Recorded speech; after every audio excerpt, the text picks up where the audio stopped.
Cual ciervo anhela las corrientes de las aguas, así te anhelo, oh Dios.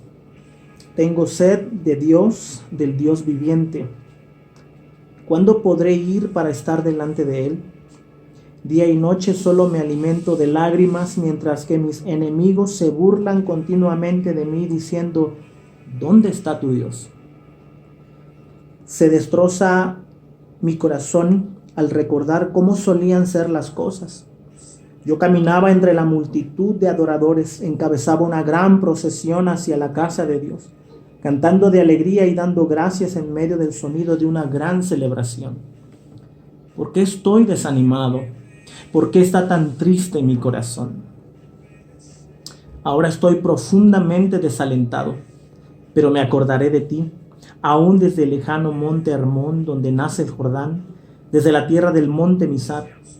Oigo el tumulto de los embravecidos mares, mientras me arrasan tus olas y las crecientes mareas. Pero cada día el Señor derrama su amor inagotable sobre mí, y todas las noches entono sus cánticos y oro a Dios, quien me da vida. Oh Dios, roca mía, clamo, ¿por qué me has olvidado? ¿Por qué tengo que estar angustiado, oprimido por mis enemigos? Sus insultos me parten los huesos, se burlan diciendo: ¿dónde está el Dios tuyo? ¿Por qué estoy desanimado? ¿Por qué está tan triste mi corazón? Pondré mi esperanza en Dios, nuevamente lo alabaré, mi Salvador y mi Dios. Esa es la declaración del salmista. Continúa: declárame inocente, oh Dios. Defiéndeme contra esta gente que vive sin ti. Rescátame de estos mentirosos injustos, porque tú eres Dios, mi único refugio seguro. ¿Por qué me hiciste a un lado? ¿Por qué tengo que andar angustiado, oprimido por mis enemigos? Envía tu luz y tu verdad, que ellas me guíen, que me lleven a tu monte santo, al lugar donde vives. Allí iré al altar de Dios, al Dios mismo, la fuente de toda mi alegría. Te alabaré con mi arpa, oh mi Dios. ¿Por qué estoy desanimado? ¿Por qué está tan triste mi corazón? Pondré mi esperanza en Dios, nuevamente lo alabaré, mi Salvador y mi Dios.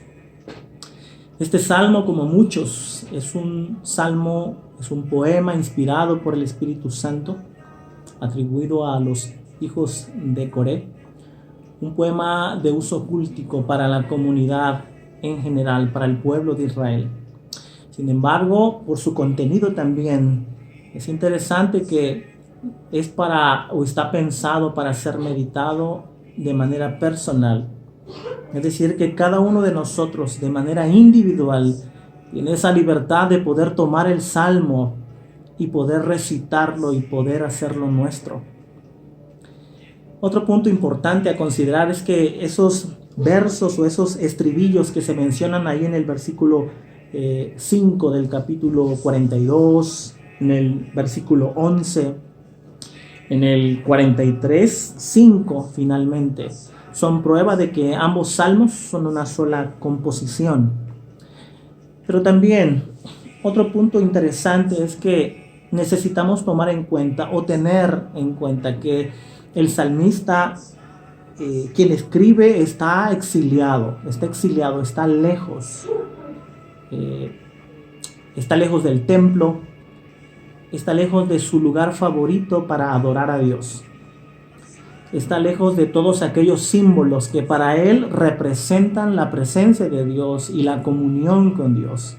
Ese tiempo favorito de adoración en comunidad, ese tiempo de aprender del Señor, de escucharlo en la palabra, en la liturgia, en el culto y en todo lo que implicaba esta hermosa e íntima comunión de Dios con el salmista y de Dios con el pueblo.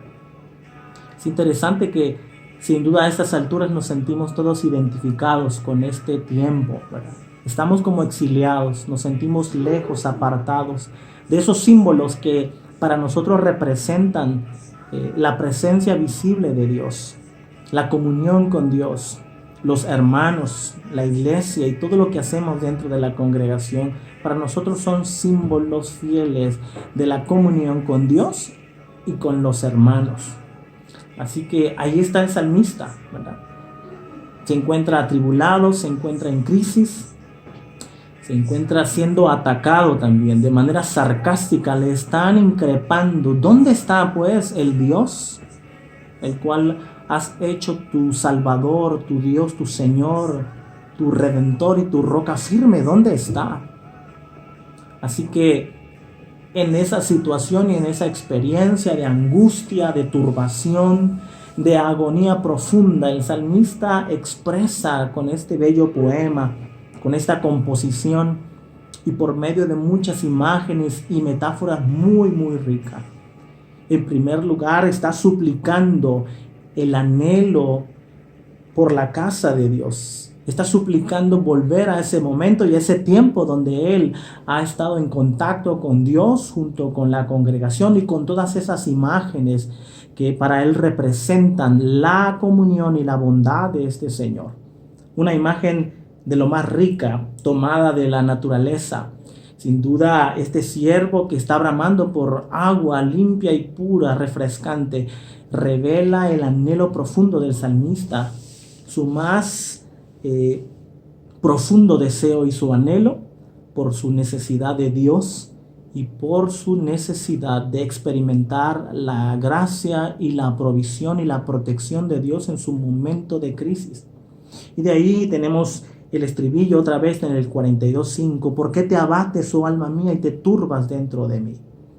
Después de esto viene un tiempo de súplica desde el versículo 6 hasta el versículo 10. Una súplica y recuerdo de las intervenciones de Dios.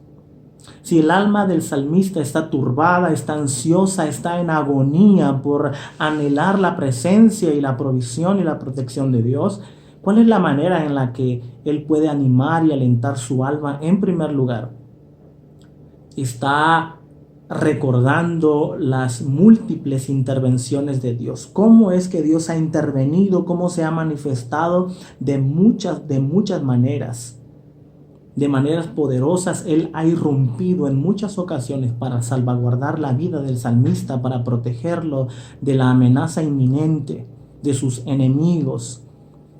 Se ha manifestado para proveerle y para mostrarle su gracia, su perdón, su bondad. Así que esta es una de las maneras de alentar a su alma agonizante, trayendo a memoria los actos redentores de Dios.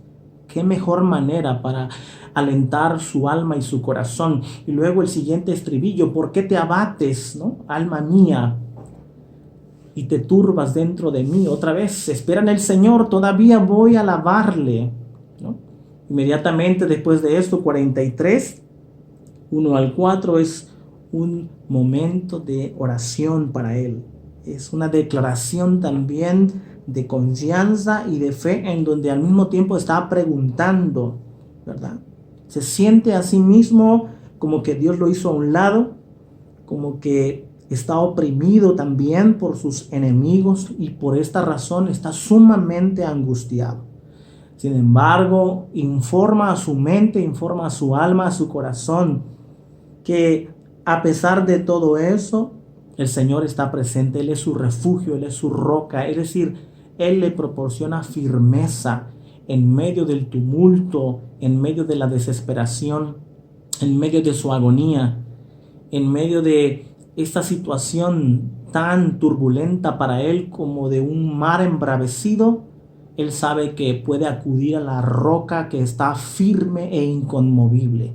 Y si se abraza a esa roca, si se sostiene de ella, sin duda también su alma estará quieta, estable e inconmovible. Por eso termina rogando en esta petición: Señor, envía tu luz y tu verdad para que ellas me guíen a tu santo monte. Es decir, para que tu palabra, tu verdad, tu revelación pueda orientarme en este momento de crisis y llevarme a conectarme contigo otra vez, para que yo tenga un conocimiento claro de quién tú eres y qué es lo que has hecho, qué es lo que has dicho.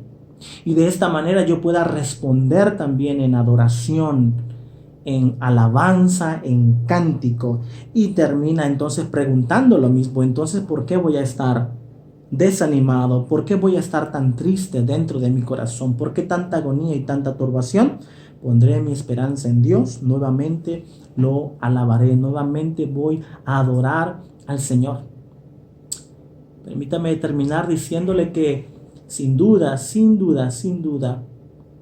el gran tema que se desprende de toda esta lectura, de este estudio, de este análisis, tal vez un poco más profundo de este poema bíblico, sin duda en primer lugar está relacionado con esa sensación, y digo sensación, porque es una sensación que nos invade en más de una ocasión cuando estamos en medio de la crisis, una crisis como esta.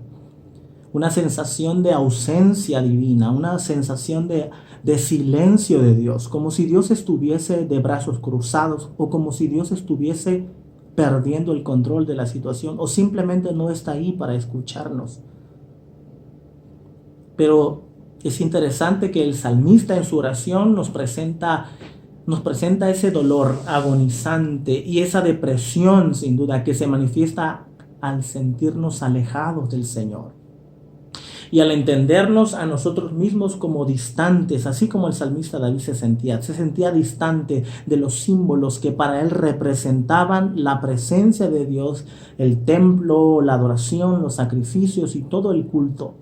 Eran símbolos para él que representaban de manera fiel la presencia, la bondad y el acompañamiento fiel de Dios, pero en ese momento no los tiene al alcance, no los percibe.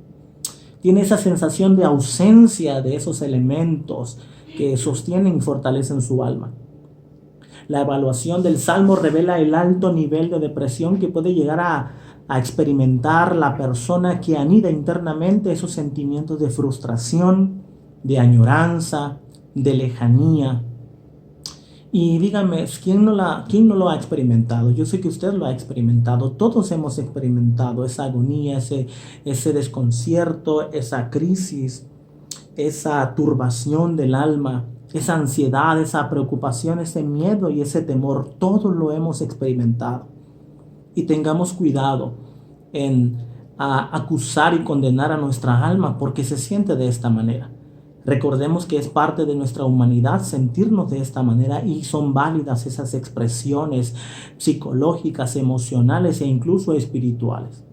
Toda la revelación bíblica nos muestra a una humanidad que después del pecado, estas emociones son parte también en medio de las situaciones de crisis, desde Adán, pero también llegando especialmente a la persona del Hijo de Dios, quien personificó a la humanidad de manera perfecta. Él estando en la condición de hombre, de siervo, nuestro Señor Jesucristo, recuerde, siendo Dios 100%, pero también 100% hombre, Él experimentó esta agonía, ese miedo, esa ansiedad y esa preocupación. Lo vemos en los evangelios claramente reflejado allí. ¿Y qué decir del momento en el que está suspendido en esa cruz por nuestros pecados, para nuestra salvación, cargando el peso del pecado? Nuestra culpa está siendo castigada allí. Y en esos momentos Él logró expresar ansiedad, miedo, turbación, al grado de expresar: Dios mío, ¿por qué te siento lejos? ¿Por qué me has desamparado de esta forma? Sin duda, con esta expresión el Señor dejó claro que esas emociones, esos sentimientos, toda esta complicación que nace de un corazón turbado, es parte de nuestra humanidad. Por lo tanto, esto debe de animarnos y consolarnos, porque este Señor, este Cristo, este Dios, finalmente es nuestro sumo sacerdote, que nos entiende, que se ha identificado plenamente con nuestra necesidad y con nuestra naturaleza débil. Qué reconfortante es saber esto. Así que no nos acusemos y no nos condenemos por sentirnos con miedo, ansiosos, preocupados por la situación. Finalmente no está para menos. Pero en definitiva, aunque el recuerdo, como ya lo vimos, de las intervenciones divinas y el recuento de las acciones pasadas de Dios son fuentes de esperanza y seguridad, es la oración también. La oración, es decir, la comunión íntima con el Señor. Es esa oración sabia y sobria la que ayuda y la que nos ayuda a superar los estados de ánimo que se contraponen a nuestra salud mental, emocional y espiritual. Ese sentido de alabanza y gratitud que le ayudó al salmista a vencer su depresión, recuerden, no es enajenación, ni mucho menos es negación de la realidad, porque no la negamos. Eso no hace una fe sabia, prudente, correcta y bien informada bíblicamente. No ignoramos la realidad, no la negamos. Es una realidad lo que está pasando. Pero la clave aquí es que estas manifestaciones de fe, estas declaraciones de fe bíblicas inspiradas por el Espíritu Santo, estas acciones concretas como es la oración delante del Señor, con fervor, con confianza, con fe, la adoración, la alabanza, la comunión, la gratitud delante del Señor.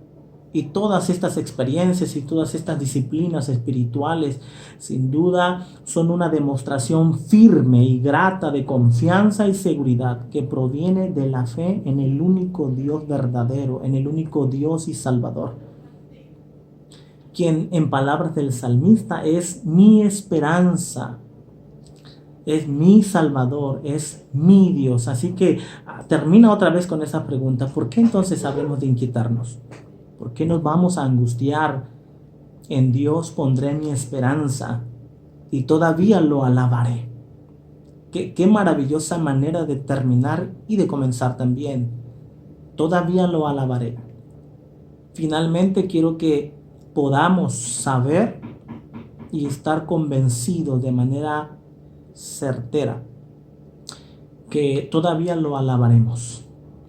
Sea después de esta crisis, sea hoy, sea mañana, pasado mañana, durante la semana, en este tiempo de cuarentena, vamos a estarlo alabando. Esa es nuestra declaración de fe, esa es nuestra certeza. Y descansa sobre la obra poderosa de Jesús el Cristo.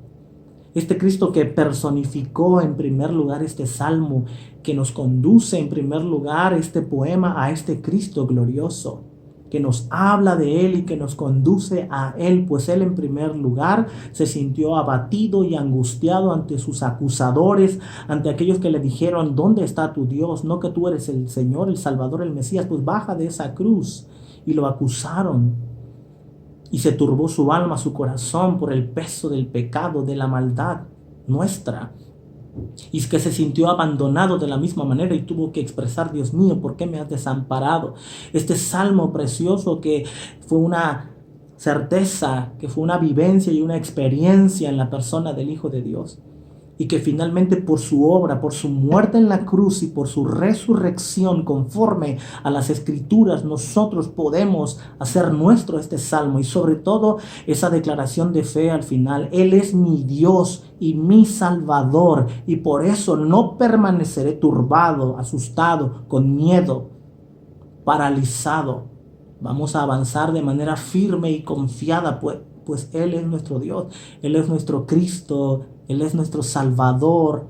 Él nos ha redimido y Él ha hecho posible que todas sus promesas se hayan cumplido ya y que aguardemos solamente la plenitud. Él es nuestra certeza, Él es el amén, dijo el apóstol Pablo.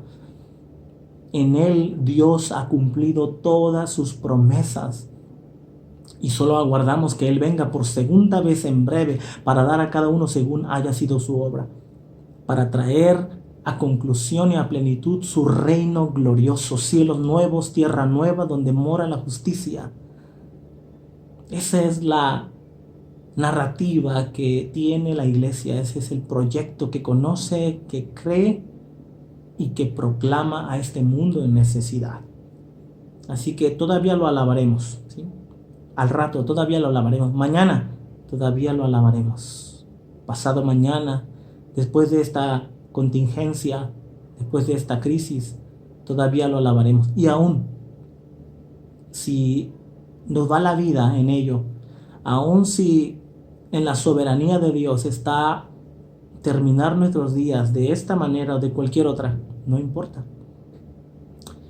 Todavía lo alabaremos, por siempre, para siempre y eternamente. Esa es la promesa. Finalmente la muerte, cualquiera que ésta sea, y en el momento en el que ésta nos sorprenda, para nosotros los cristianos, los hijos de Dios, no es más que la sierva que nos abre la puerta a la bienaventuranza eterna. Quiero dejarlos con estas preguntas para que cada uno podamos respondérnoslas a nosotros mismos.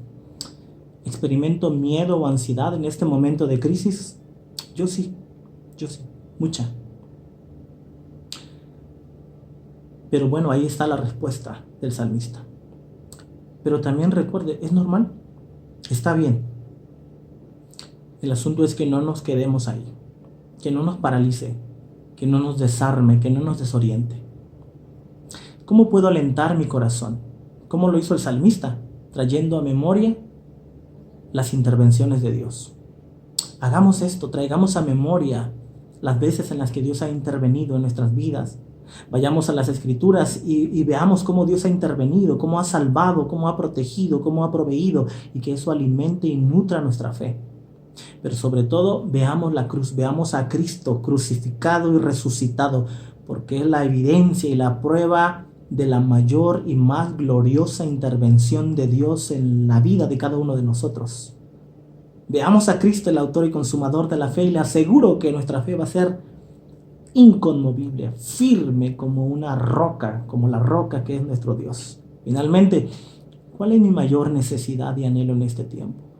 La del salmista era estar con Dios, adorar a Dios, estar con la congregación, con los hermanos, con la familia, adorando a este Dios, en plena libertad, en paz, en alegría, en gozo.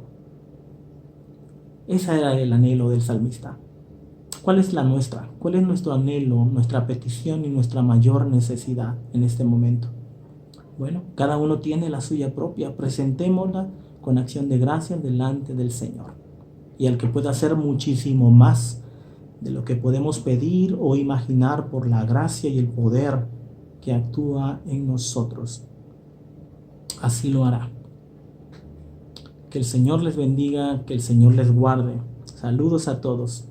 Un fuerte abrazo y estamos con ustedes en oración y con mucha expectativa de lo que Dios va a hacer y de lo que Dios está haciendo en este tiempo, en su mundo, con sus naciones y con su iglesia. Que Dios les bendiga.